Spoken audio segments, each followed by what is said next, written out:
So we've got a ship. Gradually, over time, the parts are replaced, one by one. Until eventually, all the parts have been replaced. Is it the same ship of Theseus as when it was first built? We feel that philosophy is not a subject as such. It's not an aspect of the curriculum where we just do it once a week for an hour. We see it as part of the skills-based curriculum. And I think one of the things that makes a teacher an outstanding teacher is their ability to question children and to really challenge the children's thinking, to develop and increase the level of engagement in children's learning. And I really passionately believe that philosophy is one significant way of doing that.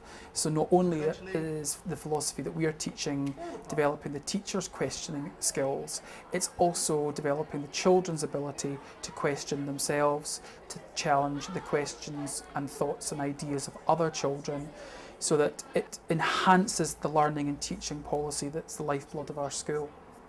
It's the same design, exactly the same, but technically it is a different boat because it's made out of different parts. Well, last year I had a Year 6 class, quite a challenging in terms of behaviour, Year 6 class, and few of them had special needs, quite severe special needs in some cases, autism, global delay, and I think it was in those children particularly that I was surprised by the impact, because what came out of the sessions was that those children found a voice that was relevant to the things that we were talking about, and that suddenly other children in the class needed to listen to those views and to pay respect to those children. So it had a huge impact on their self-esteem, and that transferred to other areas of the curriculum as well. In addition to that, there were children at the other end of the spectrum who were particularly able, and whilst I wasn't surprised that they were able to formulate those thoughts, I realised that they hadn't had an outlet for that sort of discussion before. So it was something that we felt benefited both ends of the spectrum in terms of ability. If your cells are all changed in 7 years' time, all the cells in your body have been replaced, would you be a new person? What do you think? You would be the same person, but like something has to be different. Like you might have a different voice or different hair or something. Children will get the opportunity to, it develops their speaking and listening.